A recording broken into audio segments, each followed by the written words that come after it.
Live from KSAT 12, the News at Noon starts right now. And we thank you for joining us today for the News at Noon. And we're starting with a story that we've been following over the past few hours or so. A Southside neighborhood is the site of a standoff involving a SWAT team with the San Antonio Police Department. Yeah, they've been working for hours to get a shooting suspect to come out of a home. That's right. And Katrina Weber has been live on that scene right there on Taft Boulevard. And this is not far from Highway 90 and Frio City Road. And Katrina, we understand the suspect is accused of shooting and seriously injuring a woman. Well, that's right. Police tell us the shooting happened earlier this morning. Around 6:15 is when they got the call to a house just around the corner from here. Now, police told us that woman was shot in the head, but she still was able to tell officers that the man who shot her was still inside the house. Now, since then, police and SWAT officers have been trying to get that man out. And one thing that they've been doing is making announcements on a loudspeaker. They seem to have worked, at least for 3 people who were inside the house, 2 men and a woman. Police say, again, those people were inside the house. They took them into custody after they got them out, but they told us they were still trying to sort out whether any of them is the actual shooter in this case. In the meantime, they have been going forward as if the actual gunman, a man in his 30s, is still inside the home. They do believe he shot that woman, who's also in her 30s, but police say this was not a case of domestic violence. It wasn't a relationship thing. It was just a disturbance that occurred. An argument ensued, and the suspect shot the victim. The police say the man, if he's still inside the home, he likely has weapons on him. So as a safety measure, they have gotten people who live on either side of that home to temporarily leave their own homes. The woman who was shot, the last word we had is that she is in critical condition. Police have been keeping those neighbors and us at a distance from the scene. And they also have shut down several streets in this area as they are trying to, as they say, take precautionary measures and keep everyone safe in the situation. Reporting live on the Southside, Katrina Weber, KSAT 12 News. Katrina, thank you. We'll be following the story all throughout the day. Now, in court today, a trial has begun for a man charged with capital murder. Jonathan Theocarina was 19 when he was arrested and charged with the murder and robbery of Takai Michael in May 2022 at the Blow Hookah Lounge off Eisenhower Road. Theocarina is one of 6 co-defendants in this case.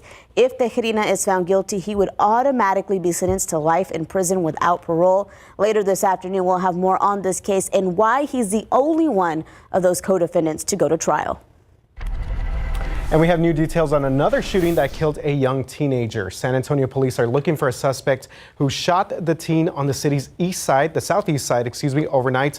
That victim was only 14 years old. So this happened just before midnight in the 3800 block of South Mittman, and that's not far from South Gevers and Fair Avenue. Police say the teenager, again, is 14 years old. His name is Timothy Chavez. He was shot multiple times in the street in the front of that house. SAPD says that neighbors then heard a car drive away after those gunshots rang out. Chavez was pronounced dead at the scene. There's no word on any suspects at this time.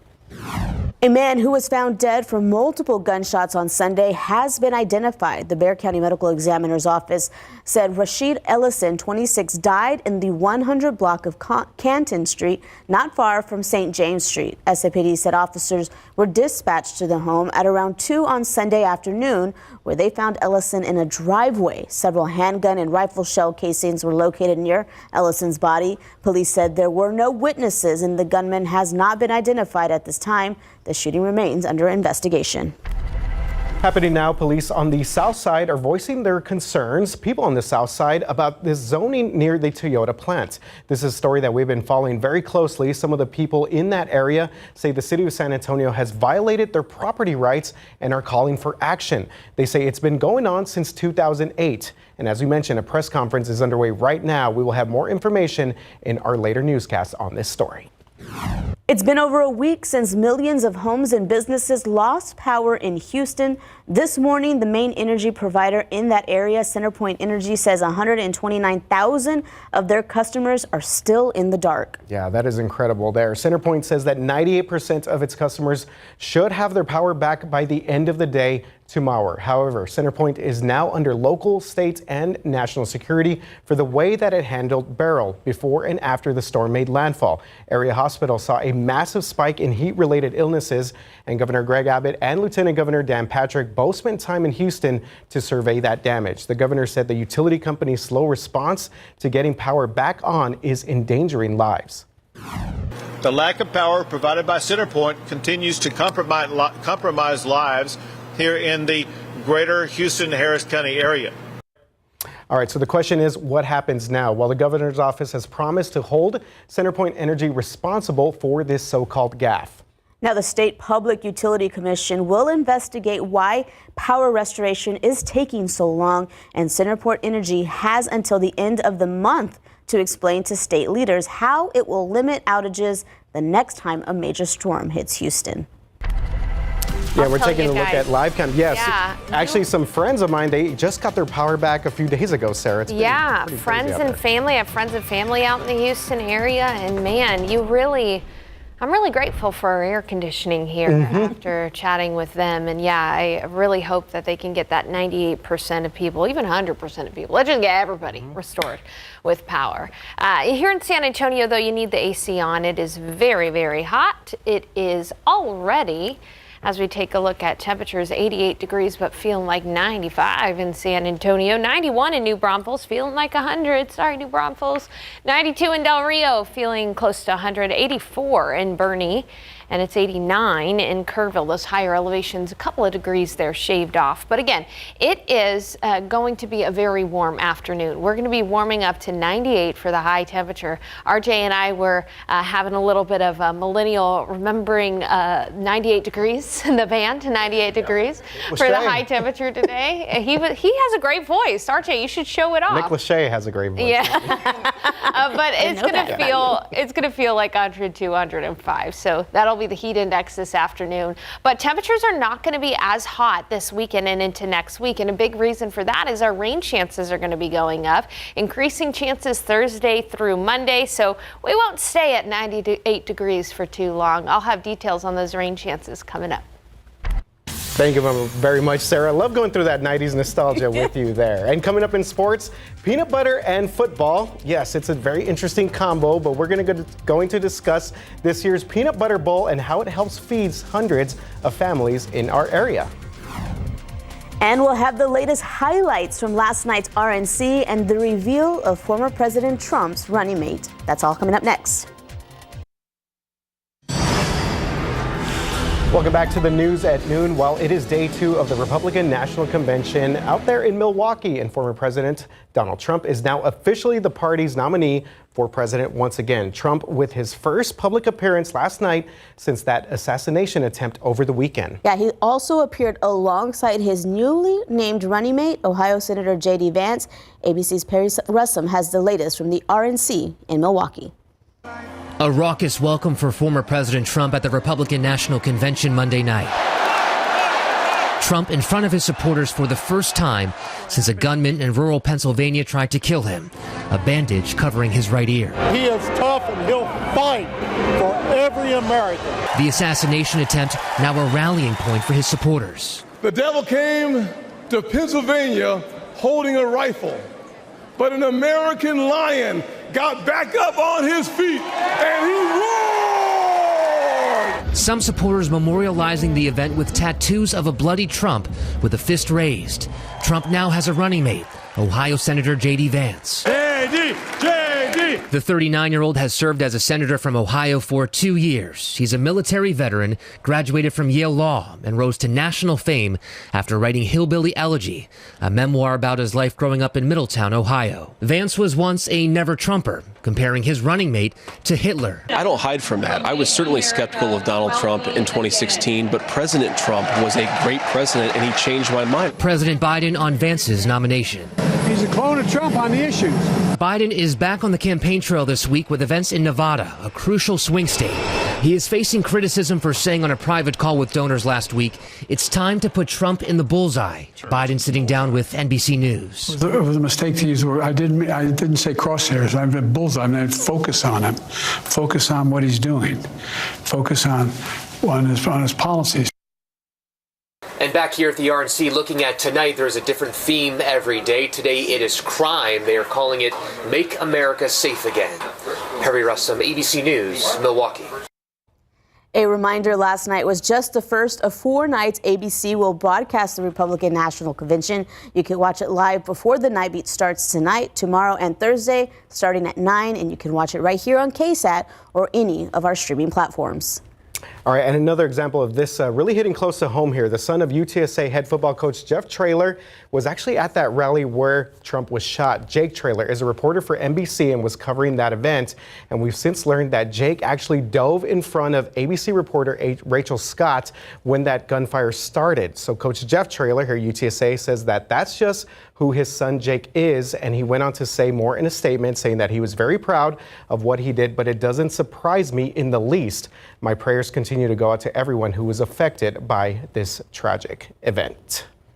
Yeah, absolutely love Jeff Traylor, and he talks about his son glowingly. He told me during an interview a while back that, yeah, his son works out of New York City, so he's in the media. I didn't even know that at all, so I'm glad his son was okay and everybody there as well. Definitely. Looking out at live cam right now, it is not, well, one little cloud in the sky. Literally cloud in the sky. Literally one cloud in the sky. Okay, the pollen count molds are low. We've also got the aquifer, which is down a foot over the past 24 hours. And looking at your rainfall is going to go up in the coming days, especially early next week. We've got some things to talk about as far as rain is concerned in the middle of July. I'll have these details coming up.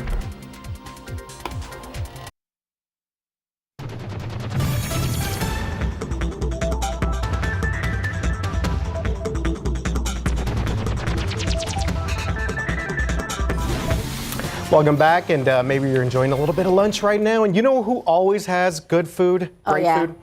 Our friends at SA Live. I'm always hungry. Yes. We train every Jen day. and Fiona raised their hand, didn't even hesitate there. Nope, always. I don't even pack a lunch, guys, not anymore. And we do have food on the show today, but today's Prime Day, right? One of 2 Prime Days. So we want to know, with all those deals out there, how do you save money? Do you have any things that you do? I wish I knew. I would have started tips, spending already today. If someone has any tips, let me know for sure. Wow, that's a great question. I don't know. I guess if you buy more in bulk, you tend to save more, but not really. I don't know. I don't know. I'm going to be listening for sure because I want to know some tips. I need tips. Yes, for us, it's those places that kids eat for free, like Luby's, for example, Wednesdays and Saturdays. So that saves us money, my family at least. So we want to know all the tips, right? So you guys need some too. So hopefully we get a lot. I think, guys, I think for like most of my youth, my parents kept me under to get the kids menu, even though I was like 12. They were saying I was still 9 years old. He's just really tall. So, you're right. Those are some I may be good guilty of that too. Sure. Don't judge your parents. We'll scan that QR code and let us know. We'll love to see your answers in the show, live here from historic Market Square. Thanks, guys. Okay, Sarah, do you have any shopping tips on how to save some money saving tips? Meal prep, You're very savvy. meal prep. Oh, there you go. Yeah. And then the other thing is, I make sure I don't emotionally shop. if I'm feeling sad about something, if I'm feeling mad about something, I'm not buying something. Start scrolling and scrolling. Exactly. Prime Day always gets me because I get FOMO, fear of missing out, and I'm always like, I gotta get something. No, never mind. And you see all the deals, and you're like, oh, I need that, I need that, I need that. Yeah. That is true. Yes. Well, you know what? It is going to be really warm today. At least we're not going to technically hit 100, but it's going to be close. The good news is we are a lot better than we were this time last year or even the year before. So far we've had 12 100-degree days. I think it'll be difficult for us to hit 100 today, but we've seen 12 100-degree days. That's a good amount, but it's not really anything compared to this time last year. This time last year, we had seen 22 100-degree days and that should say July 16th, today's date. By July 16th, and in 2022, we had seen 37 100-degree days by July 16th. So what a difference a year makes. And a lot of this is because that pesky heat high has not been directly overhead. And as we look at the next several days, yeah, we'll be at 98 today, probably 98 tomorrow, close to 100. But then into the weekend and even into next week, our temperatures are going to be even cooler than the average. The average high this time of year is 95. That is welcome news for us. And a big reason for that, again, is that heat high is not going to be moving overhead. In fact, it's going to continue to move farther to the west. That'll open up our atmosphere to a few disturbances that'll pass through. A weak front will be moving through Texas on Thursday. That gives us a decent chance for a shower or storm on Thursday. And then a few isolated showers possible Friday and Saturday before that heat high again stays well off to the west. That means on Sunday, another front will be moving through Texas, and this will bring us a chance for some showers and storms. And on Monday, it looks like we have our best chance for showers and storms. Now, this is not going to be widespread, heavy, drought-denting rain, but it is at least something good to see in July. Usually in July, no rain chances whatsoever. But on Thursday, we'll have a 30% chance for a few showers and isolated showers possible Friday and Saturday, 30% on Sunday, and then ramping up on Monday with a 40% chance for some scattered downpours. It has been hot elsewhere across the nation. It's hot here, but very hot elsewhere. Heat advisories near the Mississippi River with excessive heat warnings as well. Excessive heat warnings all along the East Coast, including New York City, Washington, D.C. This is a look at the forecast highs this afternoon in some of these areas. It's going to be hotter in Washington, D.C. than here in San Antonio. 102 degrees for the high in D.C., 104 in Oklahoma City, 102 in Dallas. Nashville, Tennessee, just as hot as us here in San Antonio. So noticeably hot elsewhere across the nation, as again, we're really not seeing that heat high directly overhead. Now it's warm, it's 89 in San Antonio, 92 in Hondo, 89 in Kerrville, 93 in Del Rio. And as you head into the afternoon, the rest of the afternoon, it'll be 98, but feeling like 103 this afternoon. Then later on tonight, again, not too bad. With the sun setting, temperatures will drop into the 80s. Southeast winds at about 10 miles per hour. Nothing to really interrupt any outdoor evening plans. And looking at that 7-day forecast, again, rain chances start to tick up on Thursday at 30%. Then only isolated on Friday and Saturday with a decent chance for rain early next week. And in fact, it's going to be much cooler than average for a good portion of next week for us, with highs only in the low 90s. I like to see that forecast, guys. I'll take it for July, for sure. No triple-digit temperatures, so we'll take that plus rain. That's good to go there. I'm all about that, right? Oh, yeah. Enjoying every bit of it. Definitely. All right. Well, thank you very much, Sarah. The Summer Spurs, how about them? They're back on the court tonight. No Stephon Castle, but that means that more guys are getting a chance to show out in the bright lights of Las Vegas. Sports is coming up next. Welcome back. Well, the Summer Spurs are back on the court tonight out there in Las Vegas. But remember, no Stephon Castle the rest of the way. That means more chances to shine for other players like Jamari Bouye. I just like saying that name. That is a guard who signed with the Spurs back in March. So in 2 games in Las Vegas, he's averaging 26.5 minutes, 11.5 points, and 5 assists per game. He also hit a big shot in the Spurs win over the Hawks the other night and has made some key winning plays during Summer League play. Bouye is 25 years old, but his experience is definitely helping this young squad. All right, and second-year Spurs swingman Sidi Sissoko is having a solid summer so far. Look at that dunk right there. He scored 8 points in the Atlanta win, as it had some highlight reel moments like that one right there. And he's getting credit more so for shutting down the Hawks' #1 overall pick, Zach Richardsay, the other night. But definitely like to see him go up and down the court. The Spurs have at least 3 more games out there in Las Vegas tonight against the Pelicans. And then Friday night, they will face the Philadelphia 76ers. All right, you can't go wrong with a good peanut butter and jelly sandwich, or in Sarah's case, a PB and pickle sandwich. I did forget Sarah, yes. But in this case, peanut butter jars are going to a good cause and combining football as well. So we had Media Day for this season's upcoming Peanut Butter Bowl. That took place at the Mule Dome out there at Alamo Heights High School. And this event has gotten bigger every year and now has nearly 100 schools and several matchups across the state of Texas. So each school collects and donates peanut butter to feed to those in need. Coaches and players from all over the city spoke about the importance of this event. This really is it's just a great opportunity. Like everybody was saying, kind of echoing, is like giving back to the needy, and really being united. That's what I feel like has been the most prominent thing that I've seen. This Peanut Butter Bowl, it's only going to be successful if we all come together, right? So just to get McCullum's name out there, but just to be able to be a part of something big.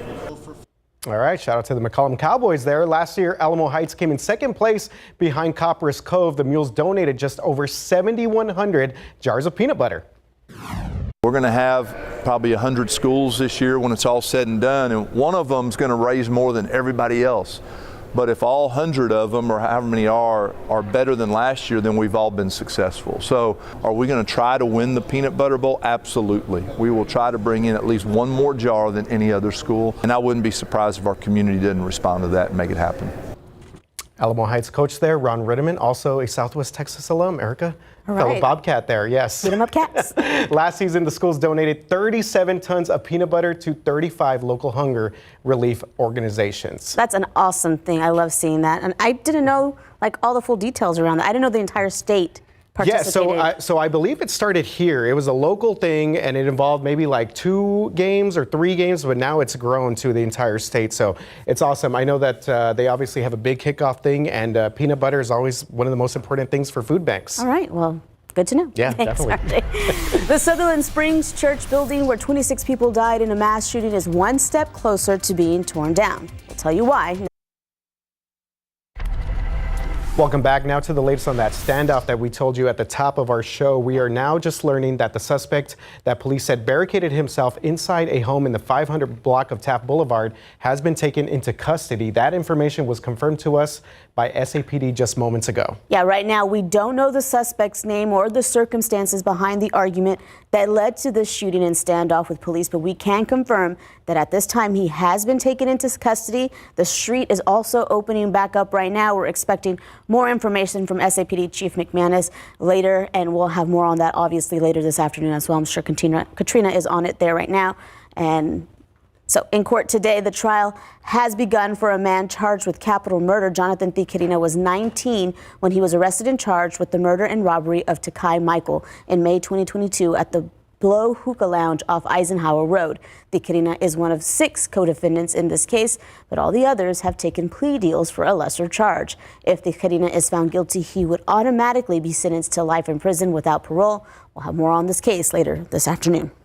All right, now to a story that I know you've been following very closely here, Erica. The Sutherland Springs Church building where 26 people died in a mass shooting is a step closer to being torn down. The shooting happened almost 7 years ago at the old First Baptist Church out there in Sutherland Springs. Back in 2021, church members voted to demolish that property, but a recent lawsuit challenged that vote. A temporary restraining order was then put in place to hold off on the demolition, but now a Wilson County judge decided not to extend that. However, some people don't think that this is a done deal. Today wasn't a total loss. Our case is still alive for now, and we're going to keep going. I have no hope in that building still be standing by next week. All right, and KSAT tried speaking with attorneys for the church, but they would not comment. At this point, it's unclear when the building will get torn down. Now, it's been kept from the public for more than 2 years, but now we could get records from the Robb Elementary School shooting by the end of this month. KSAT is one of dozen media organizations suing for the release. Well, a judge ruled that 2 Uvalde agencies must turn them over. Our Daniela Ibarra spoke with an attorney on the case about what you could see and what's still tied up in the courts. 21 names and 21 crosses. For the last 2 years, the Uvalde victims' families and the public have fought to remember them. They've also pushed for answers about what happened at Robb Elementary School. Some of those answers could come as soon as July 28th. We think this is an important step towards transparency and accountability. Reed Piliphant is an attorney with Haynes & Boone. a firm representing a dozen media organizations, including KSAT 12. And the public will get a chance to see an unvarnished look at those records. This order from the judge on July 8th requires Uvalde CISD and the Uvalde County Sheriff's Office to turn over records tied to the Robb Elementary School shooting. That includes body camera footage, 911 calls, emails, and text messages. What it does is give a window into the actions of people that day, how schools are prepared or not prepared, how law enforcement officers acted or didn't act. Why is that so important? Because most of what we know right now has really been filtered through other agencies. We know what the Texas House has told us. We know what the U.S. Department of Justice has told us. But the public really hasn't had an opportunity to see many of these records for themselves. 2 weeks ago, a grand jury indicted former UCISD Police Chief Pete Arredondo and former officer Adrian Gonzalez. Both face multiple felony charges of abandoning/endangering a child. Families of the victims and survivors hope to see more accountability. Do you think by releasing these records, there might be more indictments coming? We don't think the release of these records will have a direct effect on the district attorney's decision. As soon as those records are released, journalists here at KSAT 12 are going to be poring over them, and we're going to bring you the latest information. Danielle Ibarra, KSAT 12 News. And those county and school district records aren't the only ones that we are waiting for. KSAT and several other news organizations are still fighting to get documents from the Texas Department of Public Safety. DPS is asking a judge to keep its Uvalde records secret, which has delayed the release of those records and answers for the victims of those 21 families.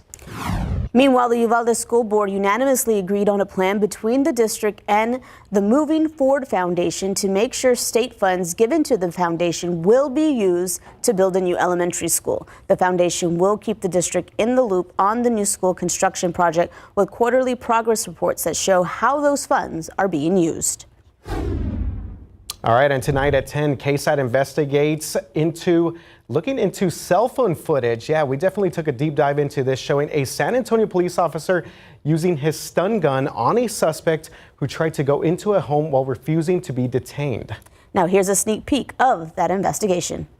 Minutes after the encounter began, Aldaco pulls out his department-issued stun gun and deploys it on Aguirre, while Aguirre enters the home. Oh my God! One of the man's shoes flies off as you hear his body hit the floor.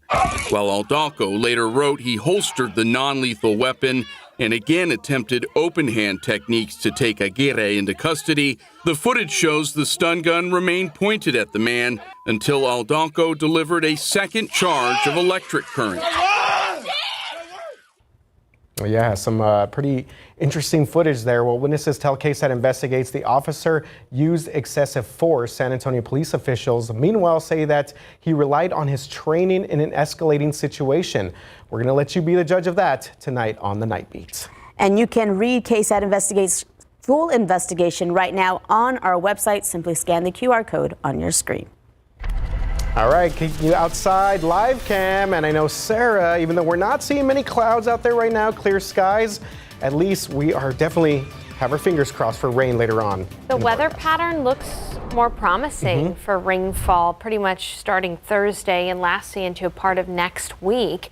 Again, it's going to be that kind of summertime rain where we really only see a few pop-up downpours during the afternoon, but it's something. Remember last week, it felt a lot better outside when we had those daily rain chances. No rain chances today, though. Let's go ahead and take a look outside. Right now, just some puffy cumulus clouds here and there. 88 already feels like 95 in San Antonio. And when we take a look at the cloud cover, again, it's cloudier south of San Antonio for areas in Maverick County and down near Cotulla, but really we're just dealing with sunny skies here in San Antonio.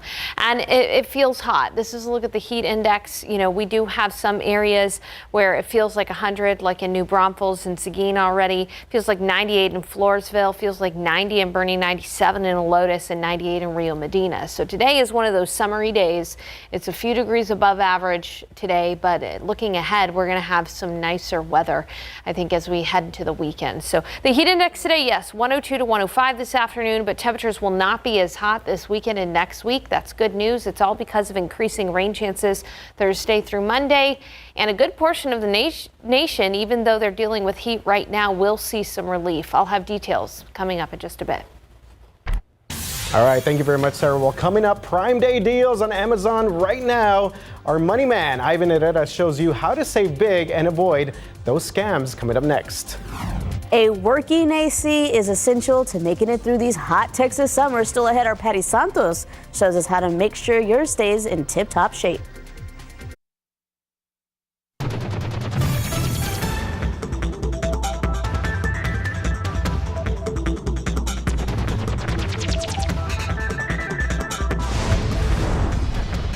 Amazon wants you to spend your hard-earned cash on some deals. But is Prime Day worth it this year? Well, consumer data company Numerator reports shoppers saw discounts as deep as 40% last year, and a quarter of those items were selling at a discount of 60% or more. However, some of those can't-miss savings could have misleading marketing. So, before you click that Buy Now button, here's some tips to help you make sure you get the best deals on Prime Day. First, Amazon Prime costs $14.99 a month or $139 per year. So if you're signing up for the free trial to take advantage of Prime Day, keep tabs on it before it charges you for the full month or year. And if you want some of the best deals for Prime Day, Consumer Reports recommends signing up for Amazon's invite-only deals and also joining the waitlist for limited-time offers that have already sold out. Make sure that you shop around for the item and look at other retailers to compare prices. Best Buy, Walmart, Target, and even the TikTok Shop are offering discounts to compete with Amazon's Prime Day this year. You can even download browser extensions to help you look at multiple stores at once. Now remember, any deal that makes you pay any interest over time could cancel any real savings on the item that you're buying. And if you're watching your budget, make sure to exercise any caution before you make any impulse purchases this year. Ivan Herrera, KSAT 12 News. I'm over here taking notes. Invite-only deals? I had no idea that was a thing. Yeah, and I think they have lightning deals too. I've heard of those, but the invite-only? Oh, I need to know more about that. I'm going to have to go talk to Ivan. Yeah, he's back there, so we need a little bit more advice. Yeah, I was looking through their Prime Day stuff, and they have things even like the Crest white strips. It's down from $46 to $30. That's a pretty good deal there. Also, what did I see earlier? The ice cream maker. Oh, okay. Yes, okay. So a lot of different things going on here. Sarah, any Prime Day deals that you're looking at right now? Not really, to be honest. You're being good. You're being good about your money, man. Yeah, maybe there will be some Amazon Prime deals for my Science with Sarah in the fall semester, so I'll look through that. By the way, I posted on my Facebook how you can sign up for Science with Sarah to come to your school or your teacher's school, your kid's teacher's school. So make sure to check that out on my Facebook page and on KSAT's Facebook page. Hey, pollen count shows molds are low at 290. Aquifer is down nearly a foot in the past 24 hours. And here's the good news. Rain chances go up Thursday and into next week. I'll give you those details coming up. You can't have a good summer without a good AC in Texas. July and August are some of the busiest times for air conditioning repair companies. The good news is the temps have not reached over 100 degrees, so waiting times are not too long for service calls yet. We spoke with a technician who tells us how to avoid major problems. So a lot of the problems that we see most this time of year are going to be the no cool calls. There's going to be thermostat problems, strange noises, strange smells, poor airflow issues, and water leaks is another big one that we see. Jeremy Cox with John Wayne Service Company says the good news this summer is there's been no disruption to parts being available like last year. He says homeowners investing into a good all-inclusive service tune-up that might cost $70 to $100 is a good preventative way to avoid problems later this summer. Have someone that come out, check the system, that knows what they're doing, look at it, look for worn parts, and replace those weaker worn parts before they turn into major repairs. Patty Santos, KSAT 12 News. All good tips to know. Yeah, definitely. I went through one summer without AC in my car. That was not fun. I can't imagine it not having it in your house, Sarah. When was that? RJ, long time ago. I had to do that too a while ago, and it is not That's fun. brutal. Yeah. Yeah, the car not fun at all. Okay, so at least, even though it's hot, today. It's not as hot as it was last year. So this day last year, our high was 103 in San Antonio. And today it's still going to be hot. Our high is going to be 98 for the high, but at least we're not crossing into that triple digit mark. So that's a 5-degree difference. And it's been even more impressive. Last year we were in the middle of a 15-day streak of 100+ degree weather. And as you know, by the end of the summer, we ended up having 75 100-degree days last year. So far, we've only had 12 in San Antonio this summer. So fingers crossed, we continue to see cooler than average temperatures. And guess what? We've actually got that in the forecast, especially for early next week. Outside right now, it is a hazy and hot day. 88 in San Antonio, feeling like 95. 91 New Braunfels, feeling like 100. Hey, we've got a breeze too from the southeast at about 10 to 15 miles per hour. So a little bit of a breeze there. 92 in Del Rio and 87 down in parts of the hill country, up in parts of the hill country. But again, it feels plenty hot out there. Feels like 104 in Gonzales, feels like 100 in Pleasanton, feels like 102 in Del Rio right now, and it feels like 100 in Eagle Pass. And we're just getting into the hottest part of the day here, so please exercise caution if you're going to be outside in the next couple of hours. As we look at the next couple of hours, temperatures climbing to 98 by 4 o'clock. That's when it's going to feel like 103 outside. Southeast winds at 10 to 15 miles per hour. Then close to sunset, it'll be 92 and a nice evening, but a warm one with temperatures in the 80s later on tonight. And again, a good breeze from the southeast at 10 to 15 miles per hour. I want you to see something. And what I'm showing you here is from the National Weather Service. And it's for the dates of July 22nd through July 26th, so parts of next week. If you've been paying attention to the weather, you know that a good portion of the nation is dealing with a heat wave.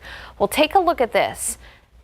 Next week, the National Weather Service is predicting cooler than average weather in these areas in blue for a good portion of the nation, including down here in San Antonio. Good chance that we'll be looking at cooler than average weather for a good portion of next week. Now, what is average? That's important, okay? Average is 95 to 96 degrees. So we're gonna be cooler than that. We're still gonna be hot. We're not necessarily going to be crisp and cool like fall, but at least we're not gonna be dealing with super, super hot weather. And the reason behind that is that heat high is not going to be overhead in the coming days. That heat high is gonna continue to move on off to the west, and it'll open up the atmosphere to the opportunity for rain, which an opportunity for rain in the summertime is all good to me. We'll first have an opportunity on Thursday with the passage of a weak front, and then over the weekend, especially by Sunday and into early next week on Monday, another opportunity for rain in San Antonio. It's not going to be drought-busting rainfall for everybody, but it is going to be a chance. 30% on Thursday, and then 30 and 40% Sunday and Monday. And take a look at those temperatures again, falling. We'll be looking at highs only in the low to mid 90s to start the week next week, when in reality, this time last year, we were seeing triple digits. So this is such a good change of pace for us. We're going to be, am I tossing back to you guys, RJ? Yes. All right, sorry. Sometimes I go to break, sometimes I toss to y'all. Just had to ask. Yeah, definitely. All right, and of course, the talk of the town right now. Last night's home run derby. Wow. Obviously topping the headlines for a lot of wrong reasons and still ahead. We're going to have an update to this very iffy performance of the national anthem. Welcome back. And earlier we were talking about money-saving tips with our friends over at SA Live. I thought of one. That one? Going to a matinee for a movie. Oh, yeah. Yeah. Plus, I think City Base does like $5 movies showings on Tuesdays. That's good to know. Yeah. Shout out to City Base. Jotting this down Yeah. right here. And our producer Greg is saying that one of the things that he does for saving is not buying like name brand, buying generic brand. Yes. That always works Can't go too. wrong. Yes. All great. Good ways to information, save guys. some Yeah. cash. Keep them coming. Yes, keep those coming. Well, the movie The Iron Claw tells the story of this historic family dynasty, and the Von Erichs are some of wrestling's greatest icons. Oh, yeah, and you know our wrestling fans here in Texas, they love their wrestlers. Well, guess who's here today? We've got Ross and Marshall Von Erich. They have 2 shows, right, guys? We have 2 shows coming up, and you know, we're fellow San Antonians. We moved here about a year and a half ago. We love it. We love being here. And, you know, glad to be a part of this team. Awesome. Happy to have you guys. Thank you. Thank you for having us. And of course, barbecue fans as well. Oh, It's a good huge thing you are here today, Yes. right? Yes, that's right. Because it pits together Texas barbecue and a smash burger. Adrian Davila, pitmaster with Double A Barbecue, joins us. What is the proper way to smash a burger? Proper way to smash the burger is really up to you. There is no right way, there's no wrong way. All based on your preference. Yes, and you told me if you're making them at home and they're breaking apart, just turn up the heat a little bit, right? Absolutely. So a little tip on that: if you're making smash burgers at home and you notice they break up a little bit, just turn the heat up a little bit. Thanks, Adrian. All right, we're gonna make the barbecue smash burger in the show, but to wash it down, we put a spotlight on San Antonio's first drive-through soda shop. It looks delicious. We're gonna make a few of those and weigh in on the social question. How do you save money? There's a QR code right there on your screen. Keep the ideas coming. I'm saving these, so we want to hear them all. And we go Texas trip into Lukenbach. Yep, that and much more coming up on SA Live.